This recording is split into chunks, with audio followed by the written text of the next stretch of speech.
Hi எல்லாருக்கும் வணக்கம். ரொம்பவே ஈஸியான ராகி களி ரெசிபி பண்ணுறதுக்கு வானலில் 4.5 கப் அளவுக்கு மாவு சேர்த்துருக்கேன், தண்ணி விட்டுருக்கேன். 2 கப் மாவுக்கு 4.5 கப்பு தண்ணி. இதில் வந்துட்டு தேவையான அளவுக்கு கல்லுப்பு அண்ட் 1 டேபிள் ஸ்பூன் அளவுக்கு நல்லெண்ணெய் சேர்த்துக்கலாம். சேர்த்து நல்லா கொதிக்க விடணும். தண்ணி நல்லா கொதிக்கும் போது நான் வந்து ஒரு 1/4 கப் அளவுக்கு வடித்து சாதம் சேர்த்துக்கிறேன்.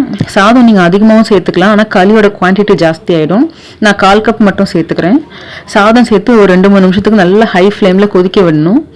கொஞ்சம் நல்லா இந்த மாதிரி கொதிக்கும் போது நாம் எடுத்து வச்சிருக்க 2 கப் ராகி மாவை சேர்த்துக்கிறேன். சேர்த்து உடனே அடுப்பு அப்படியே குறைச்சி அப்படியே விட்டுறணும் ஒரு 3-4 நிமிஷத்துக்கு. அதுலேயே இந்த மாவு அப்படியே வேகட்டும். இது கிளறவே கூடாது. ஒரு 3 to 4 மினிட்ஸ் அப்படியே விட்டுருங்க. ஒரு 4 நிமிஷத்துக்கு அப்புறமா விஸ்கர் யூஸ் பண்ணி நீங்கள் கிண்டினீங்கன்னா ரொம்ப ஈஸியாக வந்துடும் களி. நீங்கள் கஷ்டப்பட தேவையில்லை, கட்டி பிடிக்காது. விஸ்கர் யூஸ் பண்ணி கைவிடாமல் கிளறிக்கிட்டே இருக்கணும். அப்பப்போ விஸ்கரை தட்டி அந்த விஸ்கருக்குள்ளே ஒட்டி இருக்க மாவையும் கீழே தட்டினீங்கன்னா அதுவும் வெளியே வந்துடும். இந்த மாதிரி கிளறிக்கிட்டே இருந்தீங்கன்னா கொஞ்சம் நேரம் கழிச்சு மாவு கட்டி இல்லாமல் அப்படியே பந்து மாதிரி ஒன்றா வந்துடும். அந்த மாதிரி ஸ்டேஜில் உங்களுக்கு வெந்துருச்சான்னு டவுட்டாக இருந்துச்சுன்னா வானலில் ஒட்டாமல் வரும். பட் ஸ்டில் உங்களுக்கு டவுட்டாக இருந்ததுன்னா தண்ணியில் கையை நினச்சி தொட்டு பார்த்தீங்கன்னா உங்களுக்கு கையில் ஒட்டாமல் வரும். ராகி களி ரெடின்னு அர்த்தம்.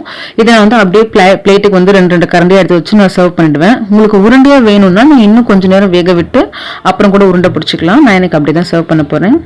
இந்த ராகி களி தொட்டுக்கிறதுக்கு நான் எனக்கு என்ன செஞ்சுருக்கேன்னு பார்த்தீங்கன்னா பருப்பு தொகையில் கெட்டியாக இருக்கும். நான் கொஞ்சம் வாட்டரியாக செஞ்சுருக்கேன். அதுக்கு ஒரு வானலில் 1 டீஸ்பூன் எண்ணெய் விட்டுருக்கேன். அதில் 2 டேபிள் ஸ்பூன் அளவுக்கு தேங்காய் துண்டு சேர்த்துக்கிறேன்.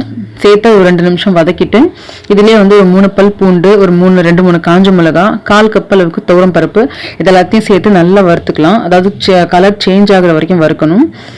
வறுத்துட்டு கடைசியாக வந்து 1 பீஸ் அளவுக்கு புளி சேர்த்து இதை ஆற வச்சு கல் உப்பு சேர்த்து அரைச்சி எடுத்துட்டா நம்மளுடைய ஈஸியான பருப்பு தொகையல் ரெடி.